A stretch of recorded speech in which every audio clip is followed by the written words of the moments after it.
കേരളത്തിൽ സവിശേഷമായ ഒരു അസംബ്ലി തെരഞ്ഞെടുപ്പും അതിനുശേഷമുള്ള പുതിയ ഭരണാധികാരികളുടെ തെരഞ്ഞെടുപ്പുമെല്ലാം നടന്നുകൊണ്ടിരിക്കുകയാണ്. ഈ അസംബ്ലി തെരഞ്ഞെടുപ്പ് പല കാര്യങ്ങളാൽ സവിശേഷമായിരുന്നു, എല്ലാവർക്കും അറിയാം.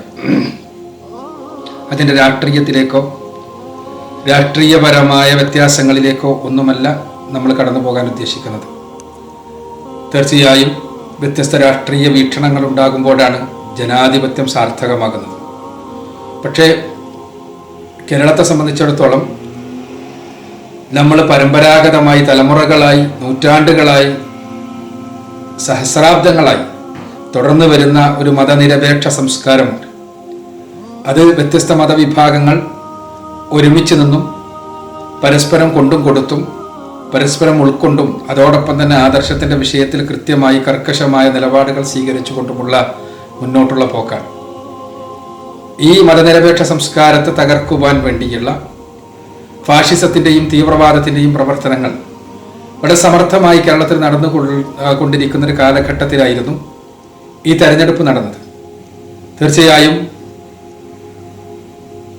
ഫാഷിസ്റ്റ് ശക്തികൾ വളരെ ശക്തമായി തന്നെ കേരളത്തെ പിടിമുറുക്കുവാൻ വേണ്ടി എല്ലാ അടവും പരിശ്രമിച്ചുവെങ്കിലും ആ അടവുകളെല്ലാം പരാജയപ്പെടുകയും എല്ലാവരും പ്രതീക്ഷിച്ചിരുന്നത് പോലെ ഒരു സീറ്റിൽ അവർക്ക് ഒതുങ്ങേണ്ടി വരികയും ചെയ്തിരിക്കുകയാണ്.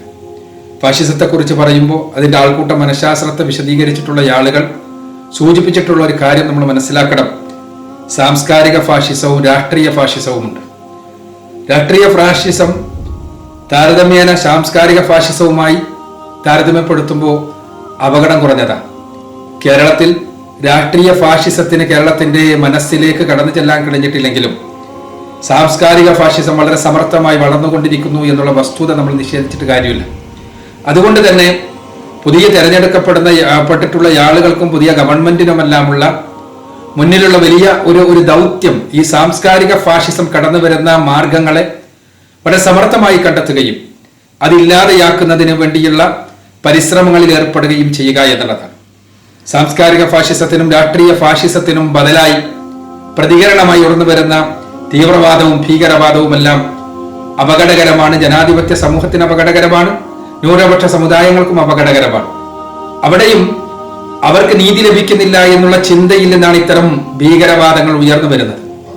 നീതി നിഷേധിക്കപ്പെടുന്ന അവസ്ഥയില്ലാത്ത വിധത്തിൽ ന്യൂനപക്ഷങ്ങളുടെ, പിന്നോക്കക്കാരുടെ പ്രശ്നങ്ങളും പരിഹരിക്കപ്പെടുകയും അവകാശങ്ങൾ അനുവദിച്ച് ലഭിക്കുകയും ചെയ്യുന്ന സാഹചര്യം ഉണ്ടാകുമ്പോൾ അത്തരം പ്രശ്നങ്ങൾ ഉണ്ടാവില്ല. തീർച്ചയായും കേരളത്തിൽ മുസ്ലിം പൗരോഹിത്യം ഒരു പ്രത്യേകമായ ദിശയിലേക്ക് കേരളത്തിന്റെ രാഷ്ട്രീയത്തെയും ജനാധിപത്യത്തെയും കൊണ്ടുപോകുവാൻ വേണ്ടിയുള്ള ഒരു പരിശ്രമം നടത്തി ഒരു മണ്ഡലം.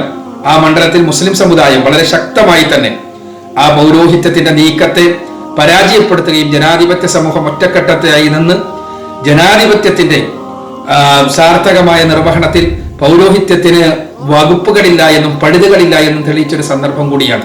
വളരെ ശുഭോദ്ധാർക്കമായ ഒരു കാര്യമാണ്. അതുകൊണ്ട് തന്നെ ഇക്കാര്യത്തിൽ വളരെ വ്യത്യസ്ത മതവിഭാഗങ്ങളെയോ പുരോഹിതന്മാരെയോ പ്രീണിപ്പിക്കുക എന്ന നടപടിക്ക് പകരം നീതി നിലനിർത്തുക എന്ന നടപടികളുമായി മുന്നോട്ട് പോകണമെന്നാണ് തെരഞ്ഞെടുക്കപ്പെട്ട ആളുകളോടെല്ലാം തന്നെ സൂചിപ്പിക്കുവാനുള്ളത്. തെരഞ്ഞെടുപ്പിൽ പങ്കെടുത്ത ആളുകളിൽ വിജയിച്ചവരും തോറ്റവരും ഉണ്ടാകും. സ്വാഭാവികമാണ്. ജനാധിപത്യത്തിൽ വിജയിച്ചവരെ സംബന്ധിച്ചിടത്തോളം അവർ വലിയ ഉത്തരവാദിത്തമാണ് ഏറ്റെടുത്തിട്ടുള്ളത്. ഒരു സമൂഹത്തിന്റെ അധികാരം എന്നാൽ ഉത്തരവാദിത്തമാണ്. പ്രവാചകൻ സല്ലല്ലാഹു അലൈഹി വസല്ലമ പഠിപ്പിച്ച ആ ഉത്തരവാദിത്വത്തിന്റെ നിർവഹണത്തിന്റെ രംഗത്ത് വളരെ സൂക്ഷ്മതയോടുകൂടി കരുതലോടുകൂടി മുന്നോട്ട് പോകണം എന്നാണ് എല്ലാവരോടും പ്രത്യേകമായി അഭ്യർത്ഥിക്കുവാനുള്ളത്. അത് വ്യത്യസ്ത വിഭാഗത്തിൽപ്പെട്ട ആളുകൾ ആര് തന്നെയാകട്ടെ കരുതലോടുകൂടി ഉത്തരവാദിത്വ നിർവഹണത്തിൽ ശ്രദ്ധിച്ചുകൊണ്ട് മുന്നോട്ട് പോയാൽ ജനങ്ങൾക്ക് അത് ഉപകാരപ്പെടും. ഒപ്പം തന്നെ സാർത്ഥകമായ ഒരു അധികാര ജീവിതം മുന്നോട്ട് പോയവരായി ചരിത്രം നിങ്ങളെ വിലയിരുത്തുന്ന അവസ്ഥാവിശേഷം ഉണ്ടാവും. പ്രവാചകൻ സല്ലല്ലാഹു അലൈഹി വസല്ലമ പറഞ്ഞു, ആരെങ്കിലും അധികാരമേൽപ്പിക്കപ്പെട്ടിട്ട് അവർ ആളുകളോട് ക്രൂരത ചെയ്യുന്നുവെങ്കിൽ, ആളുകളോട് അനീതി ചെയ്യുന്നുവെങ്കിൽ അവർക്കെതിരെ ഞാൻ പ്രാർത്ഥിക്കുകയാണ്. അതെല്ലാവർക്കും ബാധകമാണ്. അതോടൊപ്പം തന്നെ റസൂലുള്ളാഹി സ്വല്ലല്ലാഹു അലൈഹി വസല്ലമ നല്ല അധികാരികളെയും ചീത്ത അധികാരികളെയും വേർതിരിച്ചുകൊണ്ട് തന്നെ പഠിപ്പിക്കുകയുണ്ടായി. നല്ല അധികാരികളെ കുറിച്ച് റസൂലുള്ളാഹി സ്വല്ലല്ലാഹു അലൈഹി വസല്ലം പറഞ്ഞത്, അവരെ ജനം ഇഷ്ടപ്പെടും, അതോടൊപ്പം ജനത്തെ അവരും ഇഷ്ടപ്പെടും. അതോടൊപ്പം ജനങ്ങൾ അവർക്ക് വേണ്ടി പ്രാർത്ഥിച്ചുകൊണ്ടിരിക്കും, ജനങ്ങൾക്ക് വേണ്ടിയും പ്രാർത്ഥിച്ചുകൊണ്ടിരിക്കും.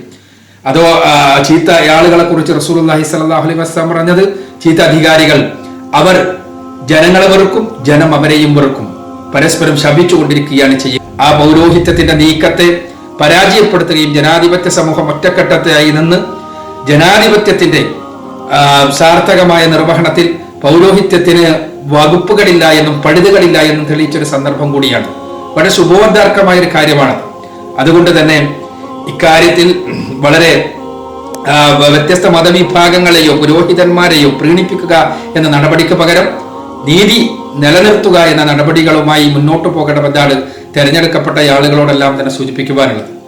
തെരഞ്ഞെടുപ്പിൽ പങ്കെടുത്ത ആളുകളിൽ വിജയിച്ചവരും തോറ്റവരും ഉണ്ടാകും. സ്വാഭാവികമാണ്. ജനാധിപത്യത്തിൽ വിജയിച്ചവരെ സംബന്ധിച്ചിടത്തോളം അവർ വലിയ ഉത്തരവാദിത്തമാണ് ഏറ്റെടുത്തിട്ടുള്ളത്. ഒരു സമൂഹത്തിന്റെ അധികാരം എന്നാൽ ഉത്തരവാദിത്തമാണ്. പ്രവാചകൻ സല്ലല്ലാഹു അലൈഹി വസല്ലമ പഠിപ്പിച്ച ആ ഉത്തരവാദിത്വത്തിന്റെ നിർവഹണത്തിന്റെ രംഗത്ത് വളരെ സൂക്ഷ്മതയോടുകൂടി കരുതലോടുകൂടി മുന്നോട്ട് പോകണം എന്നാണ് എല്ലാവരോടും പ്രത്യേകമായി അഭ്യർത്ഥിക്കുവാനുള്ളത്.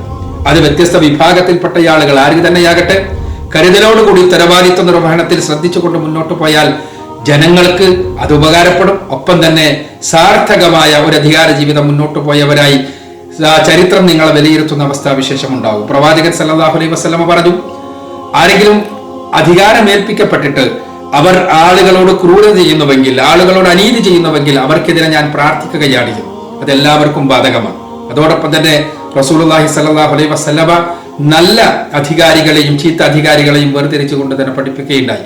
നല്ല അധികാരികളെ കുറിച്ച് റസൂലുള്ളാഹി സ്വല്ലല്ലാഹു അലൈഹി വസല്ലമ പറഞ്ഞത്, അവരെ ജനം ഇഷ്ടപ്പെടും, അതോടൊപ്പം ജനത്തെ അവരും ഇഷ്ടപ്പെടും. അതോടൊപ്പം ജനങ്ങൾ അവർക്ക് വേണ്ടി പ്രാർത്ഥിച്ചുകൊണ്ടിരിക്കും, ജനങ്ങൾക്ക് വേണ്ടിയും പ്രാർത്ഥിച്ചുകൊണ്ടിരിക്കും.